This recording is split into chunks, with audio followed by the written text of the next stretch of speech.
Sejam muito bem-vindos ao nosso quarto episódio do PodPed, um episódio de podcast especialmente preparado para você e sua família, onde a gente aborda sobre maternidade, paternidade, educação, saúde. Esse é um canal exclusivamente para a gente falar sobre isso.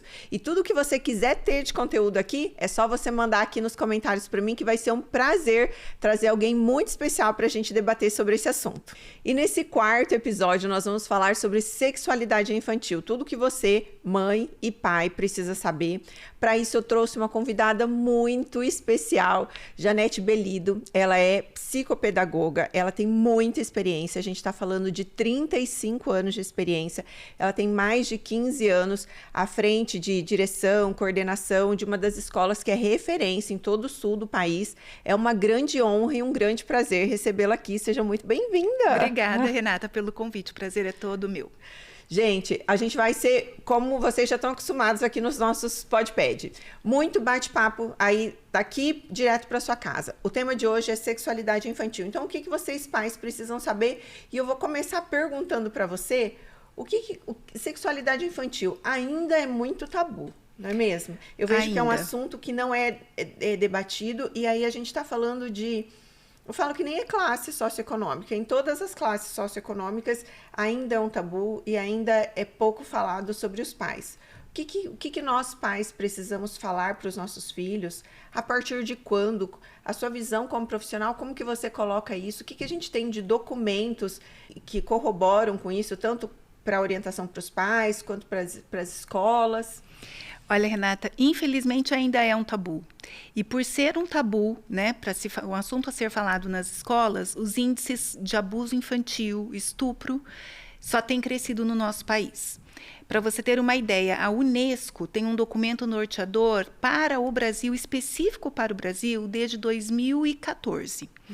É um documento com todas as diretrizes de como abordar, a partir de que idade, como falar, para capacitar professores e pais.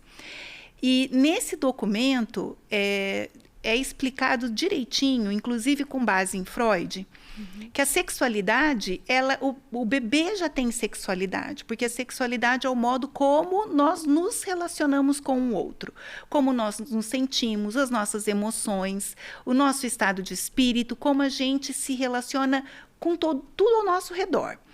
É a base da personalidade, inclusive Freud falava, né? Mas a escola e o ambiente social que a gente vive acaba não tocando nesse assunto porque relaciona a sexualidade com erotização.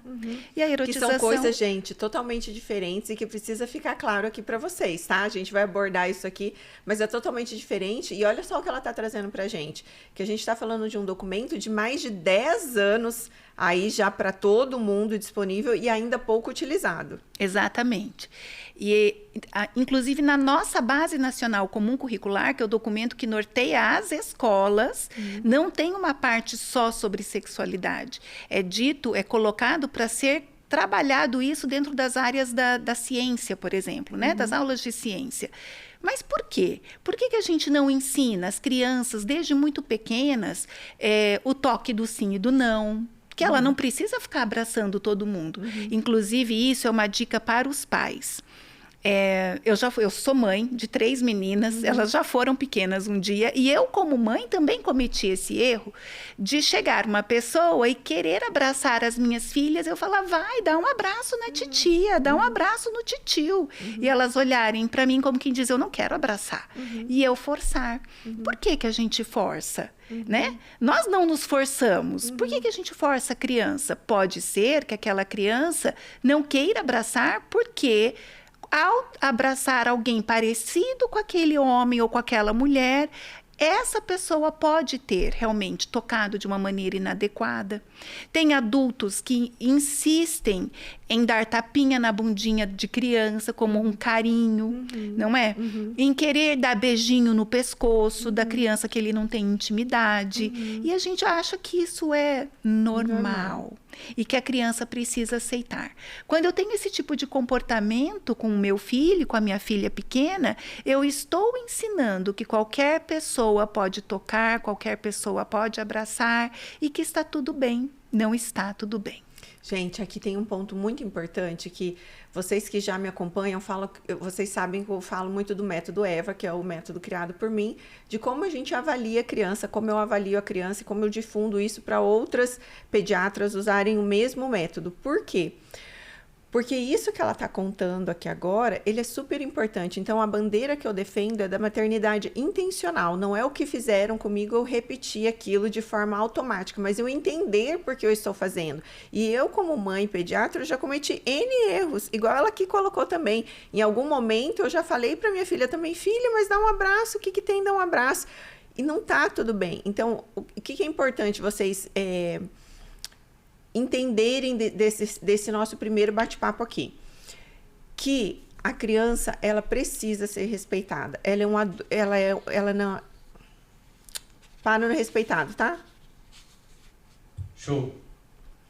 A criança, ela precisa ser respeitada. Então imagina você mãe ou você pai, você beija alguém na obrigação, você abraça alguém na obrigação? Eu acredito que dificilmente não. Você fala, não quero, e tudo bem, você é respeitado. Então, por que a gente precisa forçar essa criança? Então, tudo que a criança vê na infância como normal, isso vai ela levar para a vida adulta toda dela como normal. Então, por isso esse enfoque tão abrangente da gente ver a criança como um todo. Então, por exemplo, aí eu já estou partindo um pouquinho para o outro lado, mas só para você fazer uma conotação. Então, se, por exemplo, durante a sua infância, você viu o seu pai agredir a sua mãe, você considera que hoje o seu marido agredir você é normal, quando isso não é. Quando você vê que alguém está te forçando a beijar ou abraçar alguma pessoa, você vai ter aquilo como normal, quando na verdade não é. Por isso, isso precisa ser tão conversado, e isso começa dentro de casa. A gente já tem documento disso, como ela colocou aqui, para as escolas, mas isso deve começar por nós, pelos pais também, porque nós temos muita responsabilidade na criação dos nossos filhos, né? São os nossos filhos, né? Isso mesmo, com certeza. E a outra questão é cuidado com quem você coloca dentro da sua casa, né? Por exemplo, cuidadores, você precisa se ausentar, você precisa trabalhar e precisa ter alguém para olhar a criança. Levante os antecedentes criminais, converse bastante com essa pessoa, porque hoje, estudando as questões da violência sexual, tem números muito altos de pessoas que estão dentro das nossas casas, dentro dos nossos condomínios, que são contratadas pelos aliciadores para tirarem fotos específicas de algumas crianças, e elas ganham dinheiro com isso. Então, a gente tem que tomar muito cuidado, porque o mercado de fotografia da pedofilia, ele movimenta mais de 250 milhões de dólares por ano. É muito dinheiro, é muita gente vendendo foto. Cuidado com quem você deixa fotografar o seu filho, nas poses, porque, gente, pedofilia, o pedófilo, ele não pensa como nós, né? Então, uma foto que para mim é normal, uma criança, uma menininha com a mão na cintura fazendo biquinho, às vezes é tudo que o aliciador quer, porque ele quer aquela foto, porque ele tem uma fixação moral. E às vezes até nas nossas redes sociais Sim. mesmo, né? Uma foto que a gente posta, que a gente acha super bonitinho, mas às vezes a pessoa tem uma rede social aberta. É isso mesmo. E isso chama a atenção daquela pessoa. Um ponto aqui muito importante que ela falou é sobre as contratações que nós fazemos. Então, às vezes, isso é muito frequente, gente, mais frequente do que vocês imaginam. A gente pega um currículo de uma pessoa, aí a gente vê, nossa, mas já trabalhou na casa da fulana, eu conheço a fulana. Já trabalhou na casa da ciclana, já conheço a ciclana também. Às vezes a gente não conhece de contato íntimo, mas a gente conhece. Ah, eu sei aquela pessoa, eu sei aquela pessoa, e a gente confia, sem ligar. Sem ligar. Eu tô vendo ali o nome da pessoa, já trabalhou, tá ok, e tudo bem. Gente, é importante ligar. Ó, essa pessoa aqui colocou o seu nome. E aí, o que você me fala dela? Porque só nesse ligar, muitas vezes... Você já sente na voz, né? Que pode ter alguma coisa errada, que pode ter acontecido. E isso está no mundo inteiro, viu, gente? Não é só aqui em Maringá, não. Então, nós temos que tomar cuidado mesmo. Cuidado com a exposição, cuidado com o celular na mão das crianças, eles fotografando, eles tirando fotos. O mercado da pedofilia é imenso e a gente que não pensa nisso não tem ideia, né? E nós precisamos proteger as nossas crianças. E aí é um tema que eu trouxe para a gente falar, porque é um tema muito em alta de números, mas muito em queda e muito em baixa de falar sobre o assunto. Sim. Então, os números, eles aumentam a cada dia, mas eu ouço muito pouco falando sobre isso. E a pedofilia e a violência sexual, ela é noticiada quando ela acontece com uma pessoa totalmente desconhecida. Então, a pessoa estava no metrô, a pessoa estava no ônibus, aí isso é noticiado. Mas mais de 90% dos casos acontece com uma pessoa que é muito conhecida, é uma pessoa muito próxima. Porque a pessoa, ela vai ganhando a criança, não é algo que aconteceu assim do dia para a noite, ela vai conquistando essa criança. Algo muito interessante que eu li, inclusive, essa semana, é de um pedófilo que ele foi preso nos Estados Unidos. Há mais de 12 anos ele cometia pedofilia, e aí ele deu uma entrevista agora, depois de muitos anos preso, contando como ele escolhia essas vítimas. E aí ele tinha um perfil muito bem traçado dessas vítimas. Então ele procurava crianças que de preferência os pais são divorciados, crianças que às vezes ele via com frequência num ginásio ou alguma quadra poliesportiva que estava mais tristinha, porque esse pedófilo, essa pessoa, ela aparece como um super-herói, como alguém que vai dar atenção, que vai olhar, que vai ser amigo, que vai ser querido, que vai dar um presente.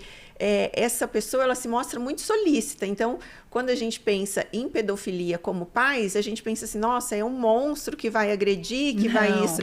Mas não, é uma pessoa que ela vai, eu falo assim, comendo pelas beiradinhas. Ela vai se aproximando e vai criando cada vez mais vínculo e cada vez mais vínculo. E aí, se a gente não tem essa criança muito perto da gente, essa criança, em algum momento, eu falo que a gente perde essa criança porque chega um grau de manipulação que essa criança já não consegue trazer isso para os pais, de tal forma que ela foi manipulada, né? Exatamente. E o lugar que você, mãe, e você, pai, deixa vazio, alguém vai ocupar, né? Então, não deixe, seja pai, seja mãe, escute o que o seu filho tem a dizer, converse com ele e fale sobre sexualidade. Fale o que pode e o que não pode. Que tipo de carinho pode? Que tipo de carinho não pode? E aí a gente começa a falar sobre sexualidade a partir de que idade? E aqui eu vou colocar um parêntese assim. Como eu sou pediatra, eu examino a criança da cabeça aos pés, então a criança fica completamente sem roupa. Isso é uma coisa que eu falo toda consulta. A primeira consulta, 20ª consulta, eu sempre falo a mesma coisa olhando para os olhos da criança, desde que seja a consulta do recém-nascido, 7 dias de vida. Eu olho nos olhos da criança e falo, meu amor, a tia agora vai tirar toda a sua roupa, você me permite que a tia vai examinar você? O papai e a mamãe, ou a mamãe está aqui do lado, porque senão a tia não poderia fazer isso. Isso é muito importante, gente, muito. Em todas as consultas, exija que seu pediatra ou sua pediatra fale isso para você. Pode fazer isso na presença do papai ou da mamãe. Por quê? É comum a gente ver casos de, vamos brincar de médico? Porque tá acostumado que vai na consulta tu tira toda a roupa, vai brincar, então pode tirar toda a roupa? Quando não pode tirar toda a roupa. E até o profissional, para examinar e tirar toda a roupa dessa criança, ele precisa de autorização dos pais dessa criança. Posso tirar toda a roupa da criança? A gente pode examinar? Você fica aqui do meu lado? Você me permite? A gente precisa dessa autorização. Então, é muito importante isso para a criança. Até antes de ir na consulta, você fala, a gente vai acontecer isso, mas a mamãe tá do lado, o papai tá do lado, ou o papai e a mamãe tá junto. Ninguém pode fazer isso sem a presença do papai, sem a presença da mamãe. Então, isso é extremamente importante.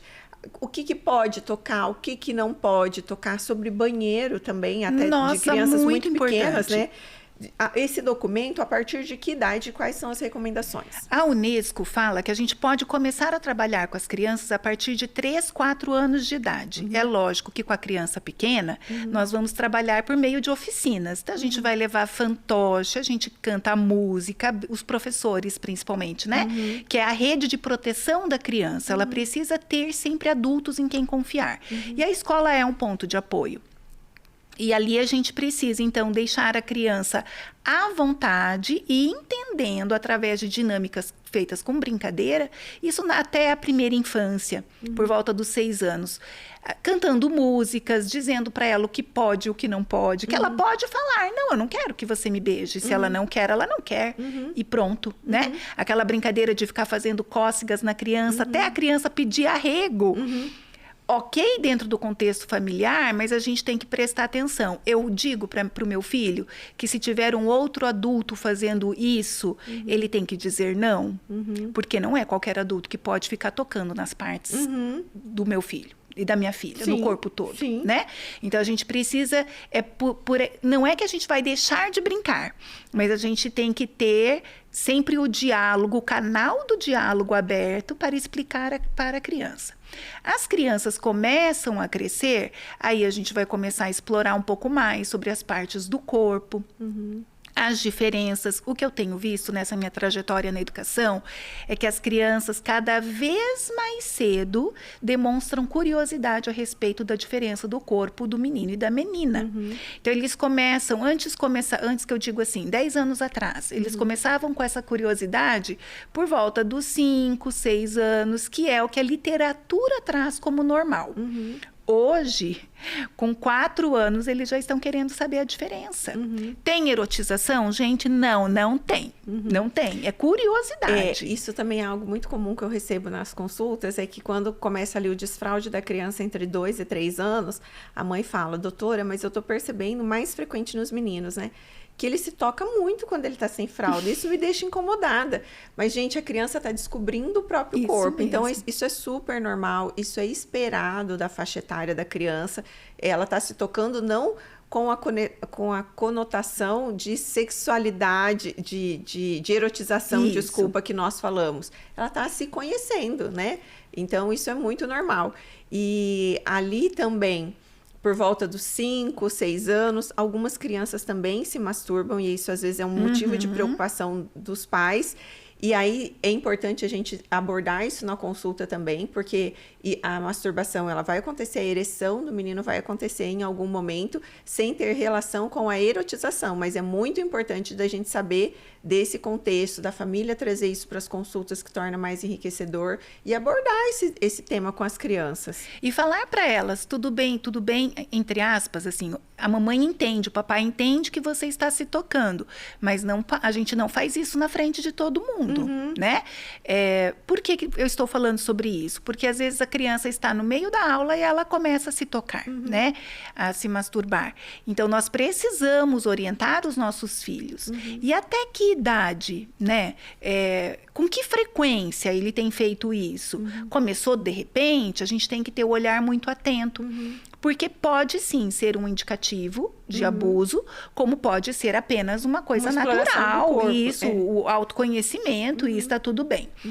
Mas tudo tem fase, não é? Tem fase para começar a andar, para começar a falar, para começar a descobrir o mundo. E tem a fase da sexualidade também. Então, nós, enquanto pais e mães, nós precisamos estar atentos aos nossos filhos. Como já tem sido falado tanto, né? Vamos abrir os olhos, vamos ouvir o que eles têm a dizer, vamos prestar atenção no comportamento, como que ele interage com os amiguinhos. Isso também diz muito. Está querendo muito ficar abraçando, beijando, por quê? Porque tanta necessidade. Começou de um momento para outro essa necessidade, porque eu falo que a criança, ela é muito... água, assim, de muito transparente. Muito. A gente consegue ver de forma clara quando aquela criança alterou o comportamento. Mas, para isso, nós precisamos, como pais, como mães, estar com o olhar atento ali. Porque aí, vou mudar um pouquinho o assunto, mas que tem relação com o que a Janete está falando aqui. O olhar para as crianças. Gente, hoje, 83% das crianças se sentem trocadas pelo celular. Então, será que às vezes você está ali com aquela criança, mas você está ali mesmo? Porque eu falo que essa é uma pergunta muito frequente das consultas, assim, doutor, e agora? Será que eu volto a trabalhar ou será que eu fico em casa com meu filho ou com a minha filha?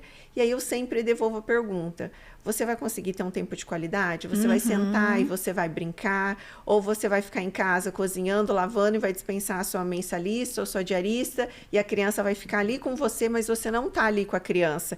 Porque é diferente estarmos juntos no mesmo ambiente e diferente eu estar olhando para você, sentindo você. E eu sinto que hoje, cada vez, isso é mais comum. Então, a criança tá ali perguntando alguma coisa ou querendo alguma atenção e, já eu vejo. Mamãe, fiz esse desenho, super legal, ou fiz isso. Gente, pode ser um rabisco, pode ser assim, qualquer coisa. A criança só quer se sentir amada, ela só quer se sentir vista. E aí você não dá essa atenção, você fala, ah, mamãe tá aqui, já eu vejo. Isso é uma porta aberta que você está abrindo para a pedofilia. Por quê? Porque essa criança vai frequentar algum outro lugar, aí senta um adulto desconhecido do lado dela, deixa eu ver esse seu desenho. Nossa, que bonito esse seu desenho. Nossa, mas como você é caprichosa, como você desenha bem, como você joga muito bem, como você isso muito bem. E aquela criança vai se sentindo cada vez mais vista, mais amada. Então, eu falo que nós, pais, a gente tem um grande papel, que é preencher os nossos filhos de amor, de cuidado, deles serem vistos. Porque, às vezes, é muito comum, mas eu tô com ela o dia inteiro, eu tô com ele o dia inteiro. Mas tá você aqui, tá né? mesmo? Você tá aqui, ou tá trabalhando home office. E tudo bem trabalhar home office, tá, gente? E eu falo assim que mais importante do que o tempo eu vou parar de trabalhar para eu dar atenção para minha filha. Não sei se essa é uma opção para você. Eu trabalho muito, mas o tempo que eu estou com a minha filha, eu estou literalmente com ela. Então, não tem celular, não estou fazendo nenhuma outra coisa. Então, tá, vamos sentar aqui, vamos conversar. O que você quer hoje? Vamos fazer um bolo? Vamos fazer tal coisa? Mas eu e ela. E os períodos não são tão longos. Não, e nem precisam ser. Mas são períodos de qualidade. É isso que vocês precisam entender. De encher esse espaço da criança para ela se sentir vista e para ela se sentir amada. Porque isso é muito importante, Renata, vista e amada, porque em 1994, 2 autores americanos já falavam, veja, né? 20 e tantos anos. 21 anos atrás. Isso. Eles já falavam da substituição. Então, as crianças substituíam por joguinhos, por outras coisas. Hoje, a internet está literalmente na palma da mão das crianças. E elas vão encontrar afetividade dentro da internet. Seja com uma blogueira, seja com um blogueiro, com um youtuber, falando de coisas que talvez não façam muito sentido para a tua família. Mas você nem vai perceber se você não passar um tempo de qualidade com a tua criança. Quando a gente fica, no mínimo, 20 minutos por dia com os nossos filhos, seja fazendo um bolo, fazendo a tarefa, passeando no parque, andando de bicicleta, a gente percebe pequenas nuances no comportamento quando tem alguma coisa estranha, né? Ou quando brigou com um amiguinho, quando alguém foi mais ríspido com ele. Você fala, é notório, você percebe uma ruguinha, você percebe um olho mais caidinho. Então, mas tem que estar juntos, senão você não percebe. E aí eu coloco aqui, eu como mãe, tá? Eu não sou perfeita, eu tenho muitos defeitos. E eu já fui essa mãe, eu sou apaixonada pelo meu trabalho, gente, então eu trabalho muito. E antes eu trabalhava muito mais. E eu não estava tão atenta assim à minha filha. Hoje a minha carga horária é muito menor e a nossa conexão é muito maior. Quando ela tá vindo pro carro de eu buscar ela da escola, só de olhar o jeito que ela tá andando, a gente já percebe. Hoje eu já consigo perceber assim, o que foi? Nada. O que foi, meu amor? Nada. Filha, aí ela já começa, porque é muito nítido até a forma como a criança anda, os gestos, como ela se movimenta, mas para isso a gente tem que estar atento, porque se eu tô na correria o tempo inteiro, eu não tô olhando para a criança, eu mal tô conseguindo olhar para mim, como eu vou olhar para o outro, né? Sim, e como eu vou dar afeto para o outro se eu não cuido de mim, né? Então a gente também tem que se cuidar, é lógico, mas eu acho que a principal questão, quando a gente fala de sexualidade infantil, é proximidade com a família. Tem que ter proximidade com o pai e com a mãe, ou com algum outro cuidador, é preciso ter. Muitas vezes a criança abusada, ela vai contar anos depois. Sim. Né? Porque ela não tem uma rede de apoio, ela não se sente segura, ela não confia, ou então ela não quer entristecer. Ela não conta nem para a mãe, nem para o pai, porque ela não quer deixar a gente triste. porque ela sabe, a criança ela tem um senso de culpa, ela carrega um senso de culpa, né? Por N fatores. Muitas vezes, quem nunca teve uma criança que falou assim, mamãe, por que você tá triste? Eu fiz alguma coisa? Porque eles acham mãe que a culpa... que nunca viu isso, gente. Isso mesmo. Porque eles acham que a culpa é deles, né? Então, a gente precisa a todo tempo dizer, está tudo bem, não é com você, porque tudo bem a gente estar triste, mas a gente tem que verbalizar para os nossos filhos, não é com você, aconteceu alguma coisa, deixou a mamãe chateada, já vai passar, o que você precisa de mim? Isso é uma coisa, gente, que vocês têm que estar atentos entre os 3 e 4 anos, que é quando eu falo que a gente já começa a falar das nossas emoções para os nossos filhos.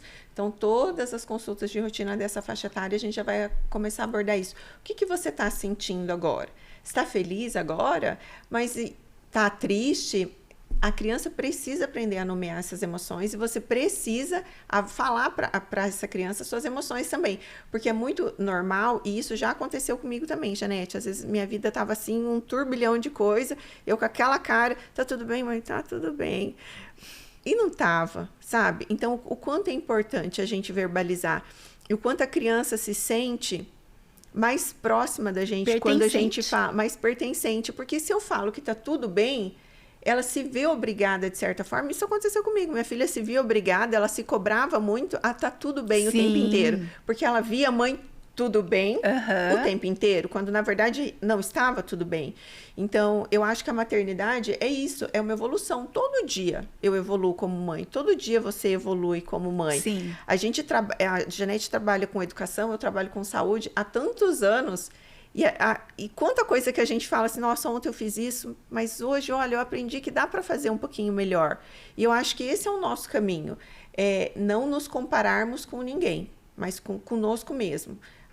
Hoje eu consigo ser um pouquinho melhor do que eu fui ontem. E para finalizar esse nosso podcast aqui, que está super legal, eu quero fazer uma pergunta. Criança namora? Porque uma coisa que eu recebo muito e que eu vejo muito até nas redes sociais, ai, que bonitinho, meu filho com a namoradinha, ai, que bonitinha minha filha com o namoradinho, mas crianças assim, de 4, 5 anos, e que os pais veem isso como bonito. E, gente, a gente às vezes acha engraçadinho mesmo, mas como é importante a gente falar sobre isso. Criança namora, Janete? Criança não namora. É bonitinho, é engraçadinho, já estive nesse lugar, né, de mãe, porque as crianças são lindas, né, e quando junto ali fica de mãozinha dada, a gente acha lindo, mas a gente não pode estimular. Por que não? Porque nós temos que pensar no desenvolvimento infantil, né, no desenvolvimento cognitivo, cerebral mesmo, porque não é momento. Agora, o momento da infância é o momento dos neurônios trabalharem para a aprendizagem, para a exploração do mundo, para conhecer pessoas, para brincar, para cantar, para pular, jogar. Não é momento para namorar. Não é momento para pensar em ficar de mãozinha dada na escola. Não é momento para ficar levando flores para namoradinha. É momento de conversar, de brincar, de conhecer o outro como amigo. Porque quando a gente mistura as estações antes da fase adequada, porque isso vai chegar, né, gente? Isso chega, né? Cedo ou tarde vai chegar. Na primeira infância, não. A primeira infância a gente pode dizer, ela é bonita mesmo, meu filho. Ela é linda, mas ela é sua amiga, porque criança não namora. Não é? E para a menina falar a mesma coisa. Nossa, aquele teu amigo é lindo. A mamãe também acha. Mas ele é amigo. Aqui ela tocou num tema muito bacana, que assim, outra coisa que eu vejo muito é a criança ser mais adultilizada. Então, a gente vê crianças de 4 anos usando batom, usando esmalte. E, gente, aqui a gente tem uma quantidade de produtos que tem relação com o início da puberdade precoce. Então, criança não usa batom, criança não usa esmalte, até por um fator hormonal mesmo. A gente não tem essa indicação. Raros produtos ali feitos à base de água a gente pode usar, mas a minha orientação é que não use, porque a gente está pulando uma etapa da criança que a criança, gente, é infância. Tem coisa mais gostosa que a infância, a gente vai ter ainda a adolescência, a gente vai ter a vida adulta, a gente vai ter a nossa velhice para a gente curtir, mas a infância é da infância, é do lúdico, é do mágico, é do especial, não é? É do fantasiar, é do brincar, é de contar histórias. Do super-herói, da princesa. É isso mesmo. É isso. Então, para ficar bem claro aqui, criança não namora, gente. Foi um prazer ter você aqui. O prazer foi todo meu. Que vocês compartilhem isso com a quantidade maior que vocês tiverem de pais, de mães, de professores, com diretores, com diretoras de escola. A Janete é super participativa, até para consultorias em escolas, como abordar esse tema, porque esses temas precisam ser abordados, não só em casa, mas nas escolas também. E nós nos colocamos aqui à disposição. Vai colocando aí o que você tiver de perguntas aqui nos comentários, que vai ser um imenso prazer responder vocês. E até o nosso próximo episódio. Até mais. Obrigada, Rê.